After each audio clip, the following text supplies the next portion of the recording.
ကြောင်ပုံမြင်လိုက်တာနဲ့ cat လို့ပြောတယ်ဒါပေမဲ့သူတို့ကဘယ်ဟာက C လဲဘယ်ဟာက A လဲဘယ်ဟာက A အတန်ထွက်တာလဲဆိုတာကိုတစ်ခါလေးကြာရင်သူတို့က confuse ဖြစ်တတ်တယ်ကိုယ့်ရဲ့ចောင်းသားចောင်းသူလေးတွေပေါ်မှာမူတည်ပြီးတော့သူတို့ကဘယ်နည်းလမ်းနဲ့အသင့်တော်ဆုံးလဲသူတို့ကိုဘယ်နည်းလမ်းနဲ့ချင်းကပ်ဖို့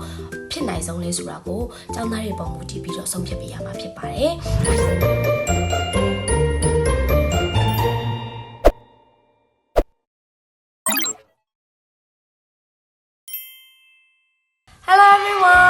Welcome back to Jay's Lingua Link အားလုံးကို Jay's Lingua Link ကနေပြီးတော့ပြန်လည်ကြိုဆိုလိုက်ပါရရှင်ကျွန်မကတော့ Teacher Julia ပါဒီနေ့ဒီဗီဒီယိုလေးမှာ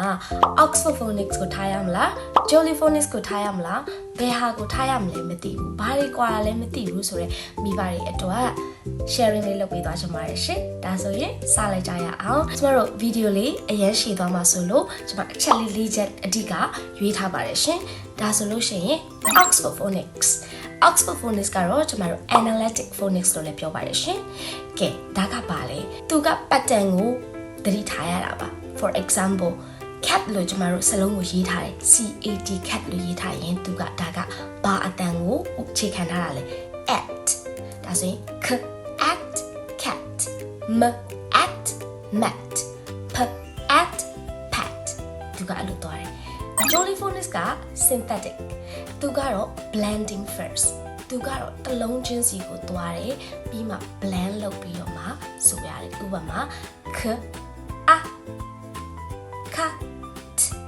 cat k a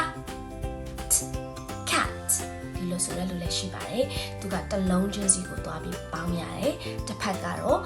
အကုန်လုံးစကလုံးအရှိယူကြည့်ပြီးတော့မှခွဲခြားလိုက်တာဖြစ်ပါတယ်ဟုတ်ပြီနောက်တစ်ခုကတော့ကျွန်တော်တို့ Oxford Phonics မှာက alphabets တွေကိုလည်းသိရပါတယ် alphabet word plus song so စကားလုံးတွေကိုလည်းသိရတယ်အတန်ကိုလည်းသိရတယ် Jolly Phonics မှာကတော့သူက sound plus action သူကအတန်လည်းသိရမယ် action တွေနဲ့မှတ်ရမယ်သူကတော့ alphabet ကိုအဓိကမထားပါဘူးသူကတော့ action ကိုအဓိကထားပြီးတော့ဥပမာဒါဆိုရင်မွေလေးသွားတဲ့ပုံဖြစ်တဲ့အတွက်မွေက snake ဆိုသူရဲ့အတန်ကဒီလိုလေးမှတ်ထားရပါတယ်အဲ့လိုပဲသူနဲ့ပတ်သက်တဲ့ S ဆိုလို့ရှိရင် S နဲ့ပတ်သက်တဲ့သချင်းလေးရှိမယ် A ဆိုရင် A နဲ့ပတ်သက်တဲ့သချင်းလေးရှိသူကတော့ multi sensory ဖြစ်တဲ့အတွက်သူရဲ့ action တွေရှိမယ် song တွေရှိမယ် writing တွေရှိမယ် blending တွေရှိမယ်ပေါ့နော်ဟုတ်ပြီနောက်တစ်ခုကတော့ research တွေအရာမှာspeed of reading ဒီ phonics ကိုသင်ပြီးသွားတဲ့အခါမှာစာဖတ်နှုန်းမြန်တာကတော့ Jolly Phonics ပေါ့နော်စာဖတ်နှုန်း moderate အသင့်တင်ကတော့ Oxford Phonics ဖြစ်ပါတယ်ဒီအချိန်မှာမြန်တာကောင်းတာလားအသင့်တင်ကကောင်းတာလားဒီလိုမျိုးမရှိပါဘူးเนาะကိုယ့်ရဲ့တာသမီလေးတွေကိုယ့်ရဲ့ចောင်းသားចောင်းသူလေးတွေပေါ်မှာမူတည်ပြီးတော့သူတို့ကဘယ်နည်းလမ်းနဲ့အသင့်တော်ဆုံးလဲသူတို့ကိုဘယ်နည်းလမ်းနဲ့ချင်းကပ်ဖို့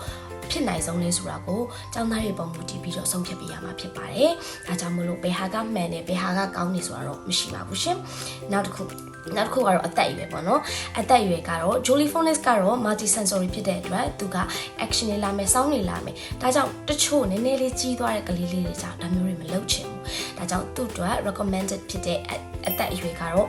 အစလို့အကောင်းဆုံးကတော့အသက်3နှစ်ကနေ6နှစ်အတွင်းစလို့ရပါတယ်ရှင်။ဒီထက်ကြီးသွားလို့စိတ်ဝင်စားရင်လေကိစ္စမရှိပါဘူးเนาะပညာလိုတဲ့နေရာမှာတော့နောက်ကြတယ်လို့မရှိပါဘူးရှင် Oxford Phonics ကတော့4နှစ်ကနေပြီးတော့10နှစ်အတွင်းမှာစကြတာများပါတယ်ရှင်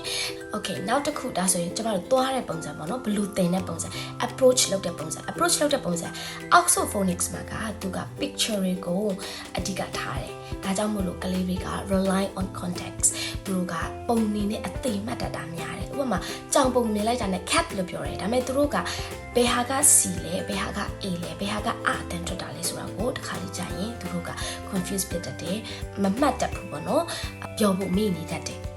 ကဲဒါဆိုလို့ရှိရင် Jolly Phonics မှာကကြတော့သူက segmenting ဆိုပြီးတော့အပိုင်းလိုက်ဆိုရတဲ့အပိုင်းရှိတယ် blending ပေါင်းလိုက်ရတဲ့အပိုင်းတွေရှိတယ်ဒါပေမဲ့သူကအတန်ထွက်ဖြစ်တဲ့အတွက်သူ့ရဲ့အားနည်းချက်ကဘာဖြစ်လဲ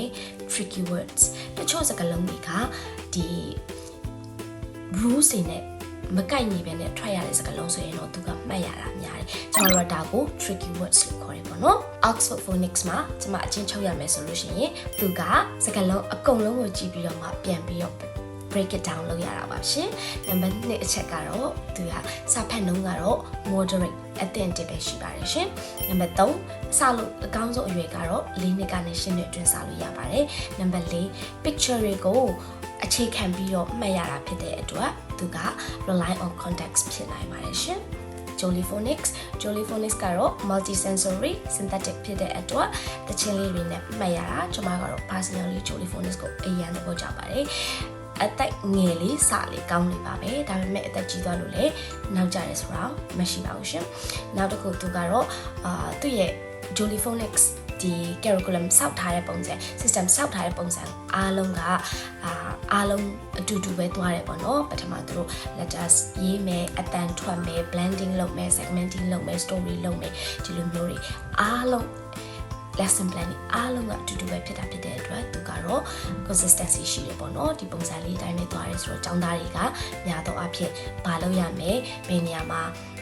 ဘယ်လိုလေးလုပ်ရမယ်ဘယ်နည်းကြရင် exam စစ်မယ်ဆိုတာတွေကိုသူတို့ကမှန်းလို့ရပါတယ်ဒါဆိုလို့ရှိရင်တော့ဒီဗီဒီယိုလေးကိုကြည့်ပြီးရင်တော့မိဘပြည်သူတွေနားထောင်နေကြတဲ့သူတွေအားလုံး